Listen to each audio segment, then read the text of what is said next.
The distress beacon had been sending its signal for 6 days. 6 long days of waiting in the dark, cold shelter on a moon that nobody cared about. Ambassador Xyrith stood near the small window, watching the empty sky and wondering if help would ever come. Behind him, the 12 members of his diplomatic team sat in silence. Some slept. Others stared at nothing. The food supplies were running low, and the air recyclers were making strange noises that nobody wanted to talk about. The Valaran trade ship, Serene Dawn, had been a beautiful vessel.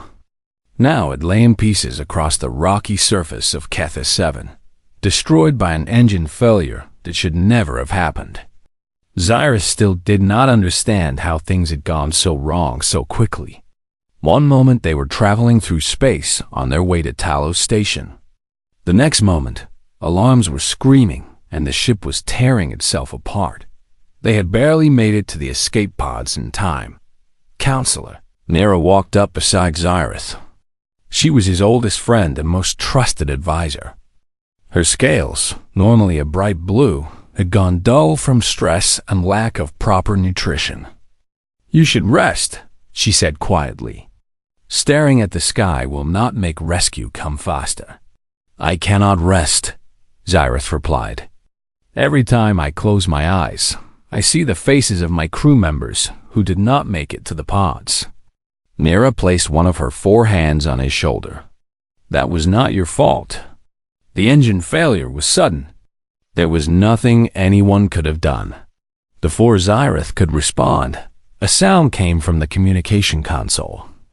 It was a beeping noise, different from the steady pulse of their distress beacon. Someone was responding. The young technician named Korath rushed to the console, his fingers moving quickly over the controls. "We have an incoming message," he announced, his voice shaking with excitement. Someone heard us. The entire delegation gathered around as Korath opened the channel. Static filled the shelter for a moment, and then a voice came through. It was speaking in the common galactic language, but with an accent that Xyrith did not immediately recognize. "This is the human vessel responding to your distress beacon. We have received your signal and are changing course to assist. Estimated arrival time is 4 hours. Please confirm your status and number of survivors." Korath looked at Xyrith, waiting for instruction. The ambassador nodded, and the young technician spoke into the communicator. "Human vessel, this is Ambassador Xyrith of the Valaran Diplomatic Corps. We have 13 survivors. Our ship was destroyed by engine failure. We have limited supplies remaining. We are grateful for your response." "Understood, Ambassador. Help is on the way. Sit tight." The channel went quiet. For a long moment, nobody spoke. Then Counselor Nira broke the silence with a heavy sigh. "Humans," she said, and the word carried a weight of disappointment. "Of all the species that could have found us." Several of the younger delegates nodded in agreement. Xyrith understood their feelings, even if he did not entirely share them. The humans were newcomers to the galactic community.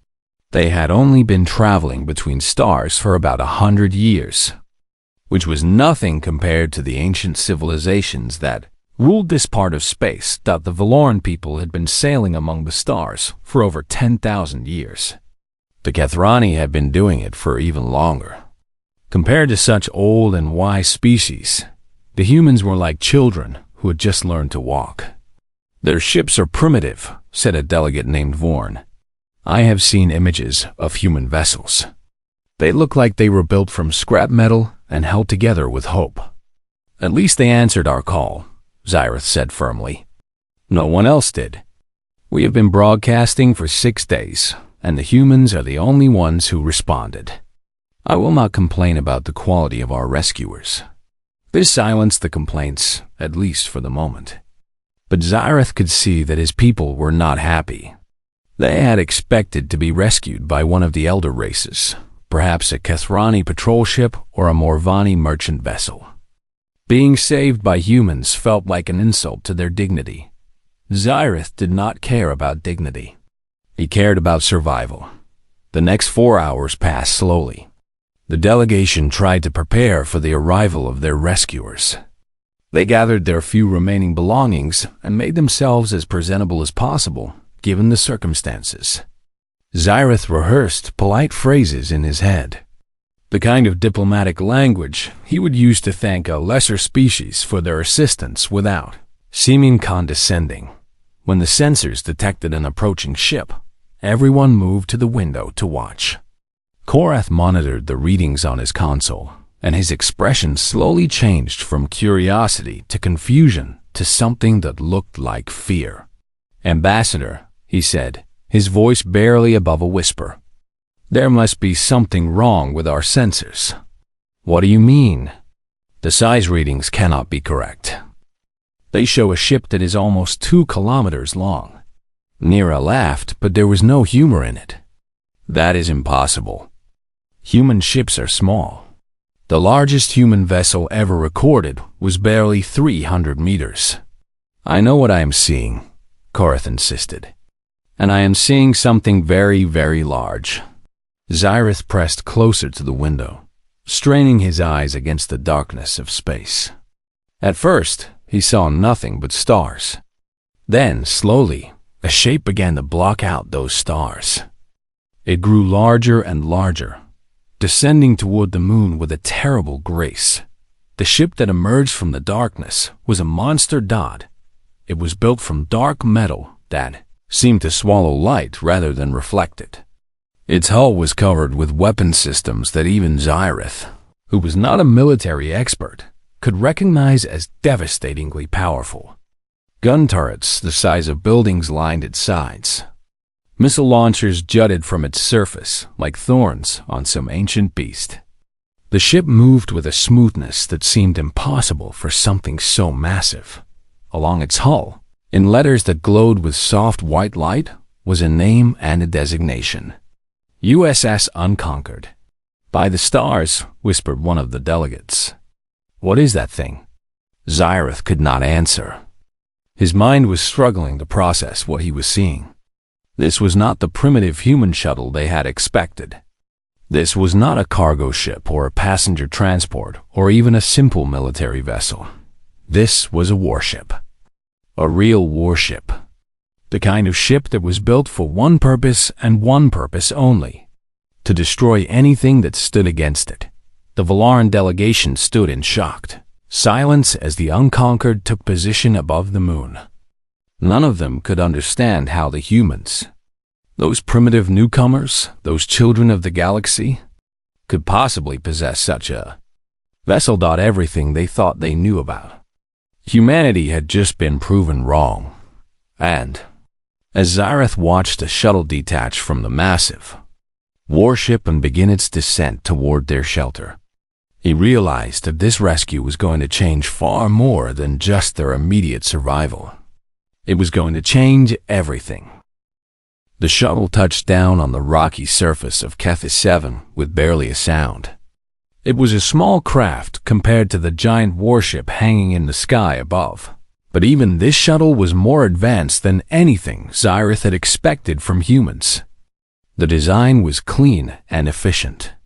Every line served a purpose. There was no wasted space, no unnecessary decoration.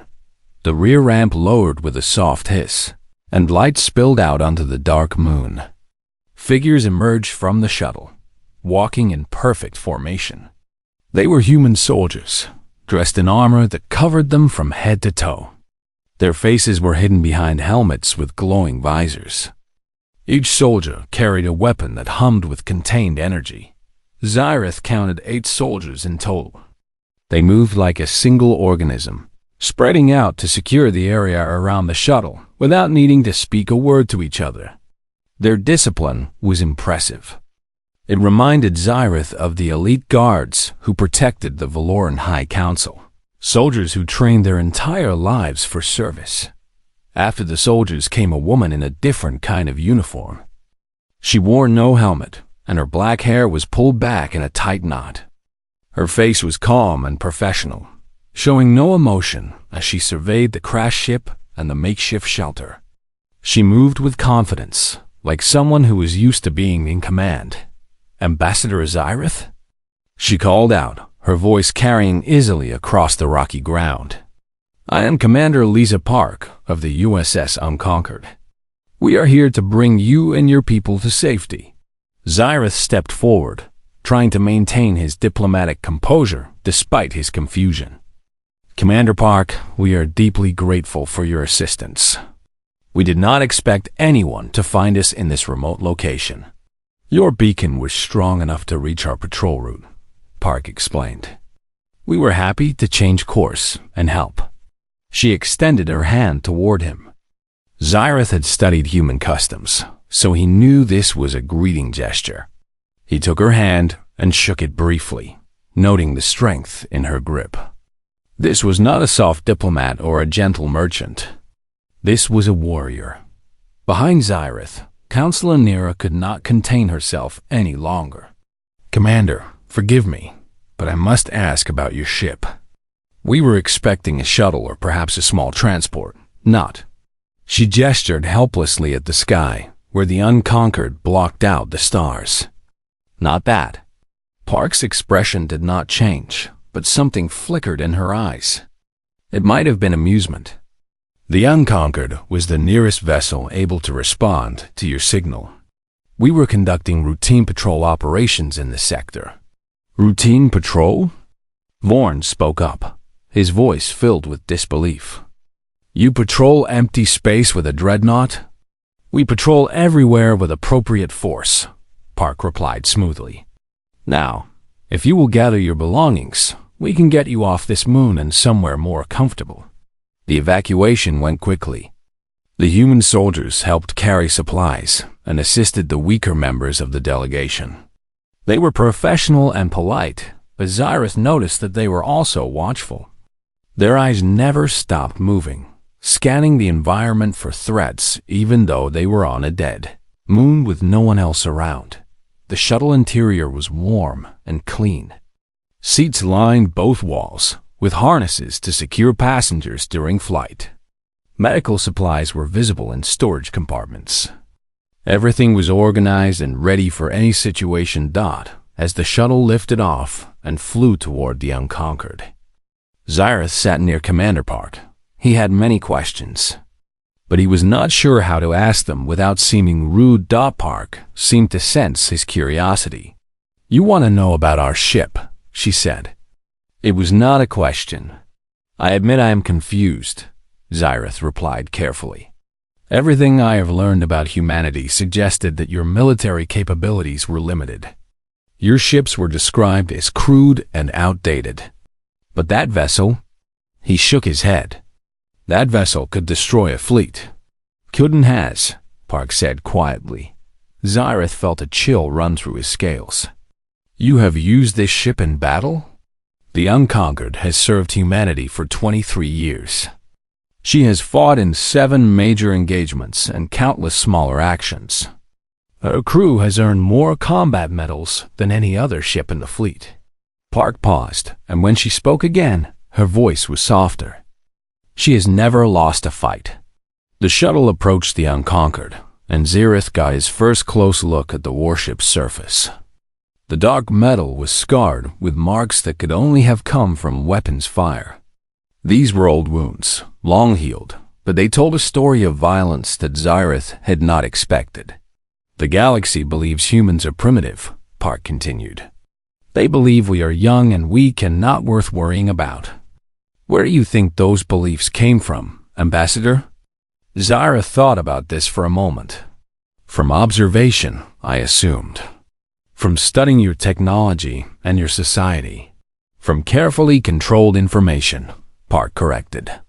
"We let the galaxy see what we wanted them to see. Squabbling nations fighting over resources. Outdated ships struggling to explore the stars. A species too busy with internal conflicts to pose a threat to anyone. You lied to the entire galactic community? We protected ourselves." Park's voice hardened. "When humanity first discovered that we were not alone in the universe, we also discovered something else. We discovered that the galaxy is dangerous. The elder races have been fighting each other for millions of years. Species rise and fall.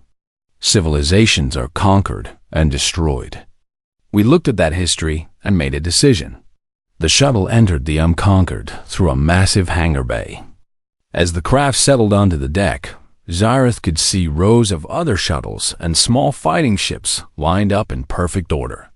Crew members in uniforms moved around the hangar, maintaining equipment and preparing for unknown missions. What decision? Xyrath asked. Park stood and moved toward the shuttle ramp, which was already lowering. She paused at the exit and looked back at him. We decided that we would never be victims. We would never be conquered. We would never be destroyed like so many species before us. Her eyes met his, and there was something fierce burning in them. We decided that if the galaxy ever came for humanity, we would be ready. She walked down the ramp, leaving Xyrath to follow with his thoughts spinning. The Valaran people had treated humans like amusing children, primitive beings who were barely worth acknowledging. They had been so confident in their superiority. Now, standing in the hangar bay of a warship that could destroy anything in the Valaran fleet, Xyrath understood just how wrong they had been. The humans had played a long game. They had hidden their true strength while building ships like the unconquered in secret. They had let the galaxy underestimate them while preparing for wars that might never come. It was brilliant. It was terrifying, and Xyrath suspected that he had only begun to understand the truth about humanity. The corridors of the unconquered were wide enough for 10 people to walk side by side. Lights lined the ceiling in steady rows, casting everything in a clean white glow. The walls were made of gray metal, smooth and featureless, except for occasional markings that Xyrath assumed were directions or warnings. Commander Park led the Valaran delegation through the ship, pointing out important locations as they passed. Medical bay, dining hall, recreation area. She spoke like a tour guide, but Xyrath noticed that she was careful about which section she showed them. Several corridors were blocked by closed doors with guards standing watch. Those areas were not part of the tour. Crew members passed them frequently, always moving with purpose. Some nodded respectfully to Commander Park. Others glanced at the Valorans with curiosity, but said nothing. Everyone seemed busy. Everyone had somewhere to be. How many people serve on this ship? Counselor Nira asked. The unconquered carries a standard crew of 2,400, Park replied, plus another 800 Marines for boarding operations and ground combat. 3,000 people, Nira breathed. That is a small city. We have everything a city would need. Medical facilities, food production, entertainment, exercise areas. The unconquered can operate independently for 3 years without resupply if necessary. Xyrath walked in silence, but his mind was calculating. A ship this size, with this many crew members, with weapons capable of threatening entire fleets. This was not a simple military vessel. This was a mobile fortress. A weapon of war that could project power anywhere in the galaxy. They reached the guest quarters, which were located in a section of the ship that seemed newer than the rest. The rooms were comfortable, with soft beds and clean facilities. Fresh clothing had been provided, along with food and drink suited to Valaran biology. Please rest and recover, Park said. We will reach Talos Station in approximately 18 hours. If you need anything, there is a communication panel by the door. Someone will assist you. She turned to leave, but Xyrath stopped her with a question. Commander, may I speak with you privately? Park considered this for a moment, then nodded. Of course, Ambassador. Walk with me. They left the guest area and moved through quieter corridors. Park seemed to know exactly where she was going, leading them to a small observation room with a wide window looking out into space. Stars filled the view. Countless points of light scattered across the darkness. What is on your mind, Ambassador? Park asked. Xyrath chose his words carefully. I am trying to understand what is happening here. You could have sent any ship to rescue us. A small transport would have been sufficient. Instead, you sent one of the most powerful warships I have ever seen. And rather than hiding its capabilities, you are showing them to us openly. Park nodded slowly. You are perceptive. Yes, this was deliberate. Why? What do you want from the Valoran people? Nothing yet, Park said. But soon, we may need allies. Real allies, not the trading partners and diplomatic contacts that the elder races offer. The galaxy is about to change, Ambassador, and humanity wants to make sure we have friends when that change comes. Xyrath felt his heart beat faster. What kind of change? Instead of answering directly, Park touched a panel on the wall. The window display shifted, showing a map of the galaxy. Most of it was marked in various colors, representing different species and their territories. But one section, far on the opposite side of the galaxy, was marked in deep red. Do you know what this is? Park asked, pointing at the red zone. The Dominion Collective, Xyrath said, and he could hear the fear in his own voice. A conquering empire. They have destroyed dozens of civilizations over the past 1,000 years. 67 civilizations, Park corrected. That we know of. There may be more. The Dominion does not leave survivors to tell stories. They are far away, Xyrath said, but he did not sound convinced even to himself. The projections say they will not reach this region of space for another century. Park touched the panel again. The red zone expanded, spreading across the galaxy like a bloodstain. Lines appeared showing the direction of Dominion expansion. Those lines pointed directly toward the heart of civilized space. This is what our intelligence networks have gathered over the past 50 years, Park said. The Dominion is accelerating. They are not expanding slowly anymore. They are racing toward this sector with everything they have. How long? Xyrath whispered. 15 years. Maybe less. The number hit Xyrath like a physical blow. 15 years. That was nothing.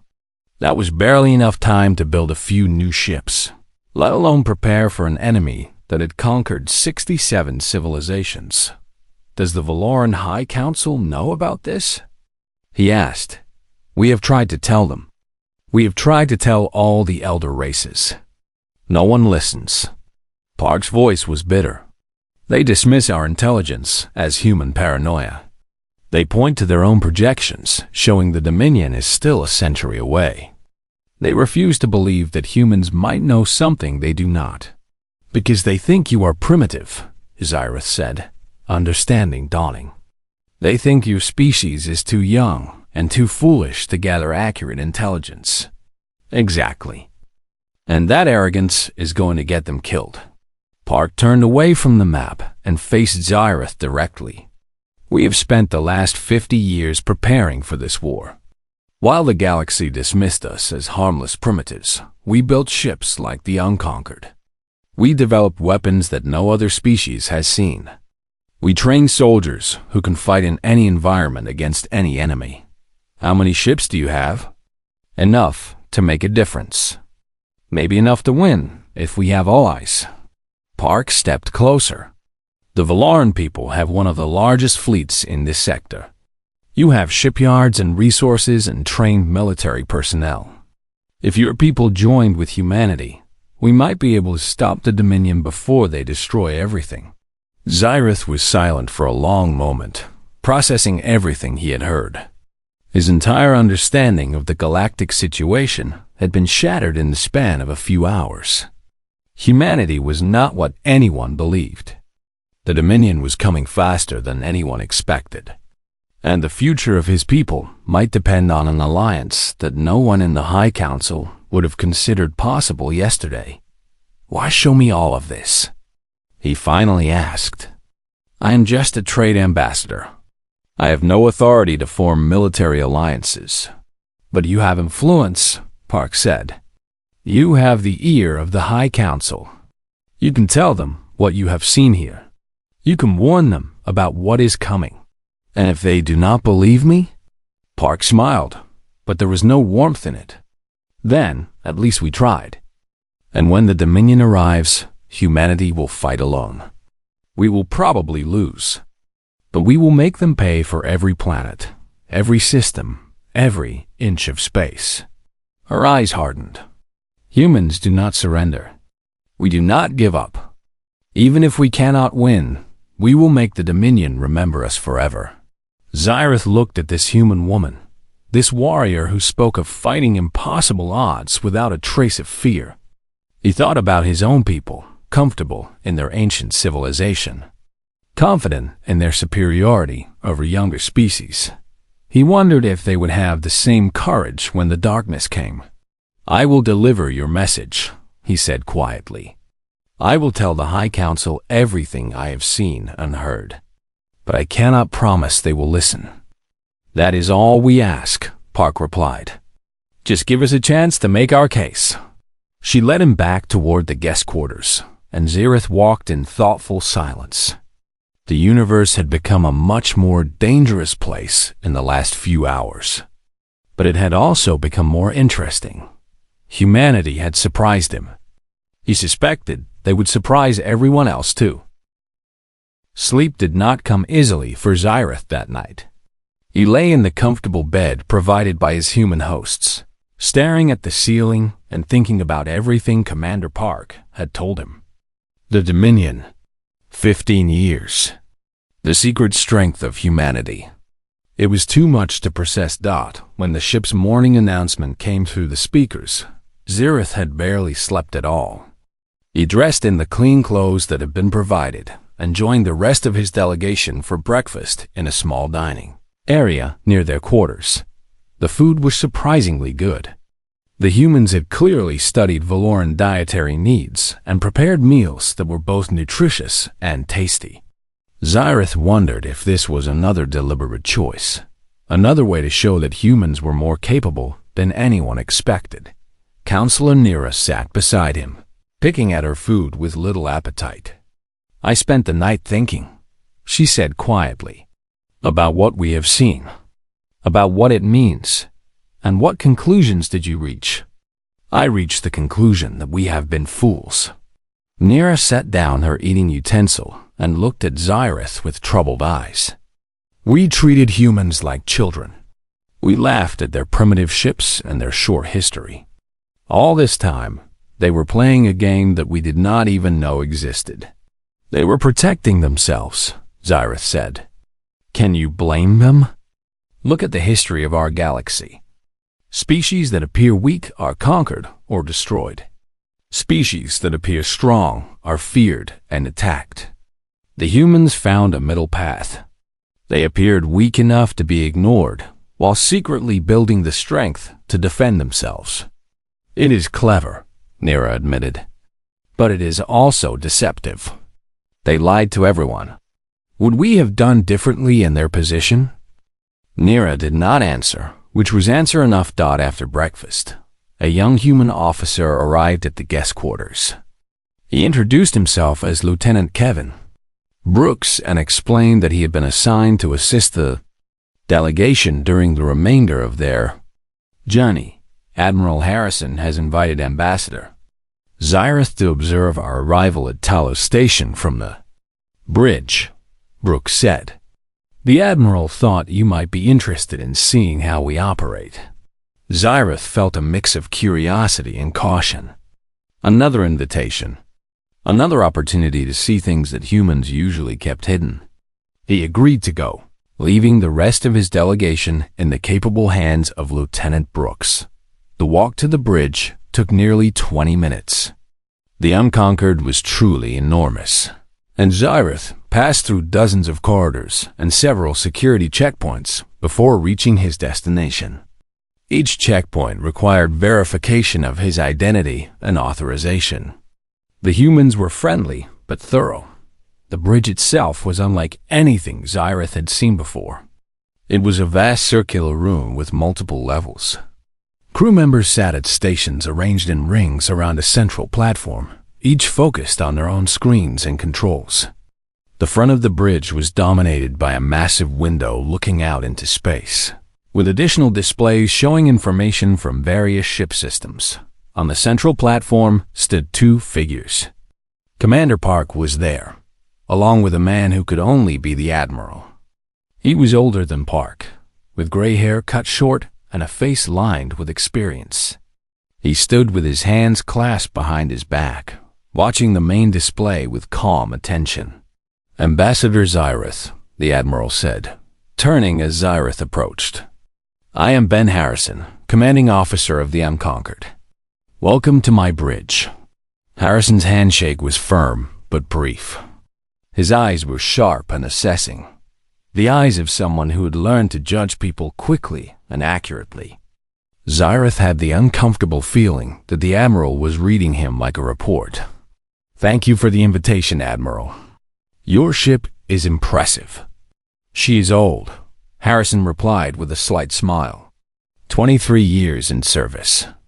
But she has been well maintained and upgraded regularly. There is still nothing in the galaxy that can match her in a straight fight. "I believe you," Xyrith said. And he meant it.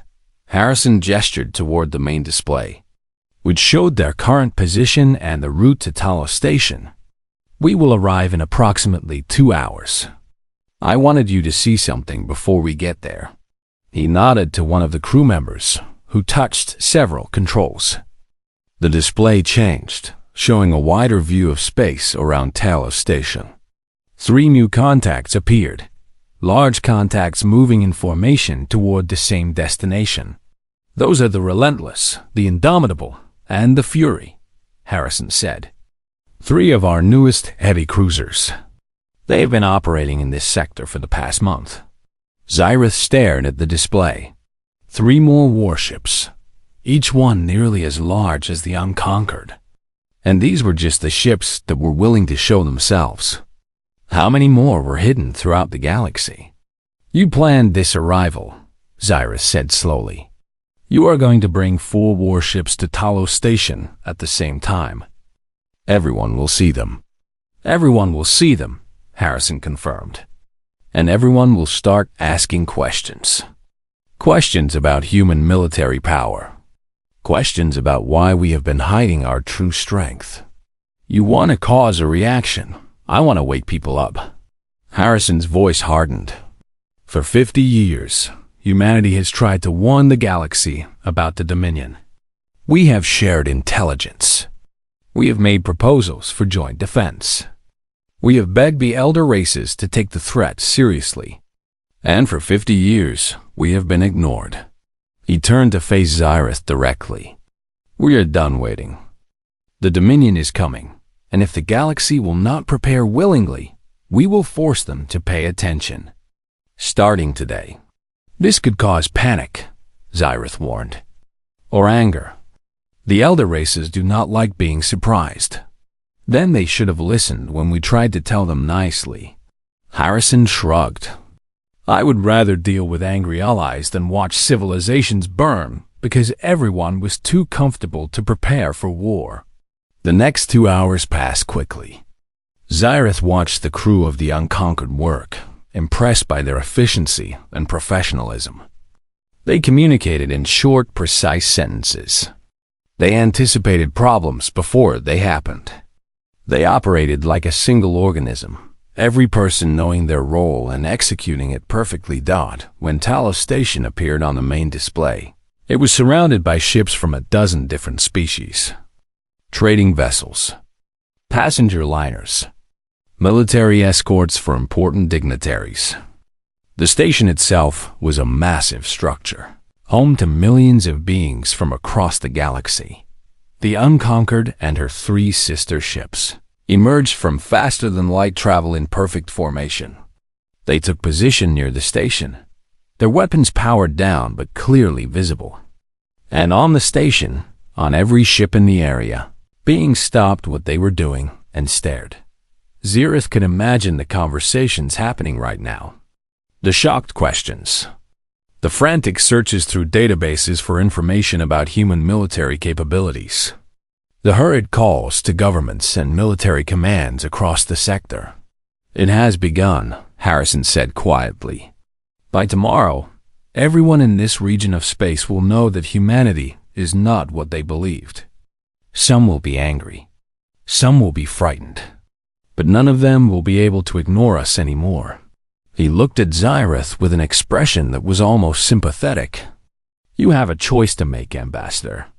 You can return to your people and tell them that humans are dangerous and should be opposed.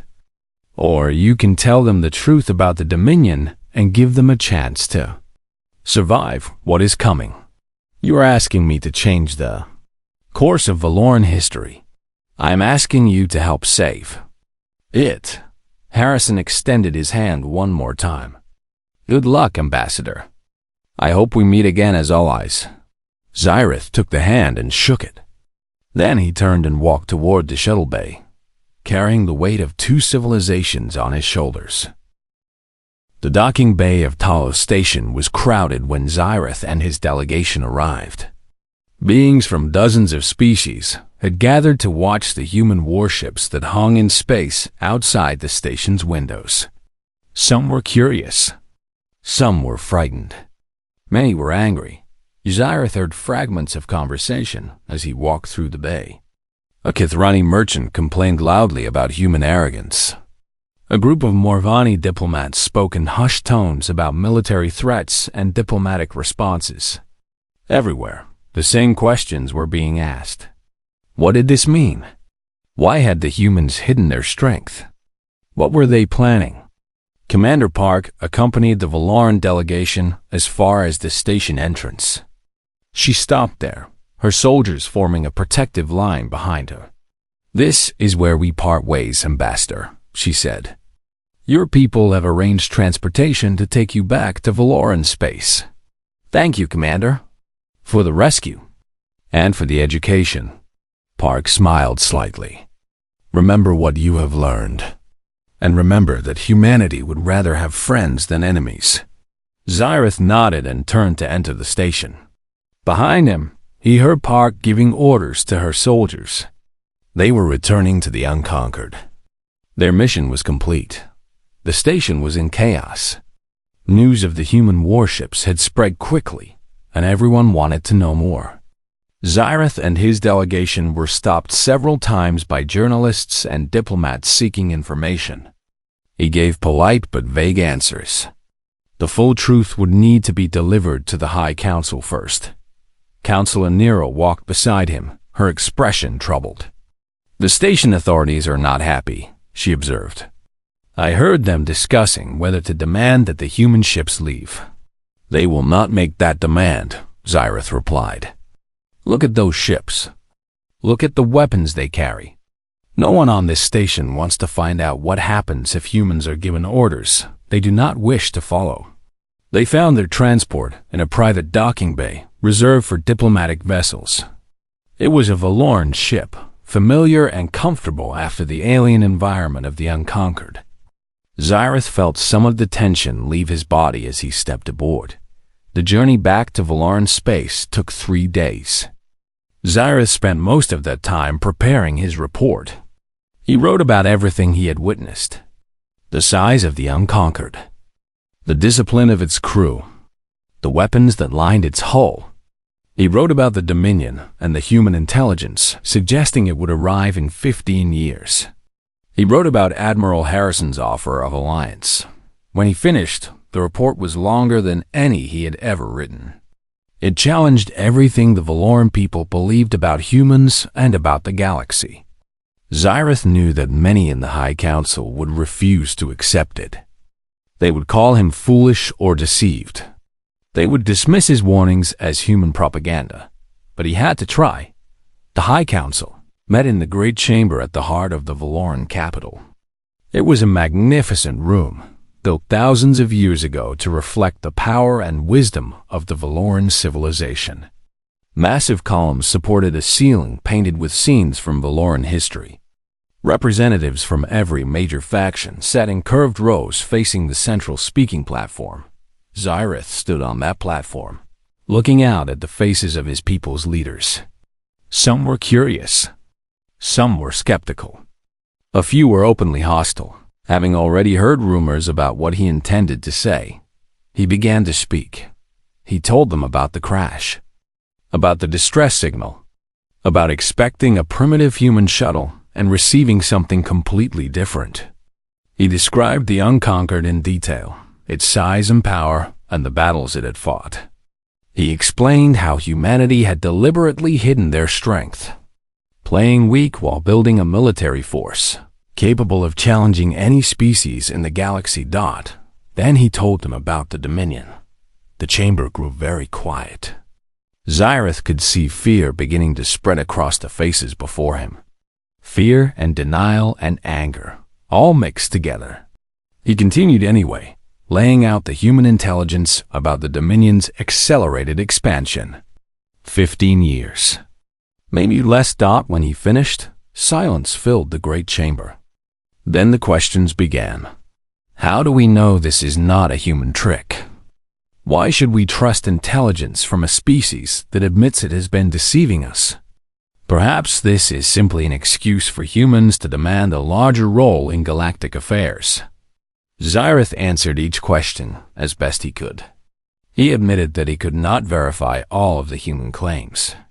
He acknowledged that humanity had been deceptive, but he also pointed out that the humans had nothing to gain by lying about the Dominion. If anything, revealing their hidden strength made them targets rather than allies. I am not asking you to trust humans blindly, Xyrith said finally. I am asking you to investigate their claims. Send our own ships to scout the regions they mentioned. Task our intelligence networks with gathering independent information about the Dominion. If the humans are wrong, we will have lost nothing but a little time. If they are right, he paused, letting the silence stretch. If they are right, then we have 15 years to prepare for the greatest threat our civilization has ever faced. 15 years is not long, but it might be enough if we start now. The debate continued for hours. Factions argued with each other. Ancient rivalries flared up. But gradually, slowly, a consensus began to form. The High Council would not commit to an alliance with humanity. Not yet, but they would investigate. They would send scouts and spies and analysts. They would gather their own information. It was not everything Xyrith had hoped for, but it was a start. After the session ended, Counselor Nira found him standing on a balcony overlooking the city. The sun was setting, painting the sky in shades of orange and purple. You did well, she said. Better than I expected. It is not enough, Xyrith replied. The council is moving too slowly. By the time they verify everything and debate every detail, years will have passed. Perhaps, but you planted a seed today. The idea that humans might be valuable allies. The fear that the Dominion might be closer than we thought. Those ideas will grow. Xyrith nodded slowly. She was right. Change did not happen overnight, especially in a civilization as old as theirs. But change was possible. He had seen it begin in the great chamber. Far above, invisible against the darkening sky. Human warships were probably still gathered near Talos Station, waiting, watching, ready to fight a war that most of the galaxy did not believe was coming. They expected a shuttle, Xyrith thought. They expected primitives. They expected children playing at STARFLIGHT. They had no idea what humanity really was. But they were learning. Slowly, painfully, reluctantly, the galaxy was learning.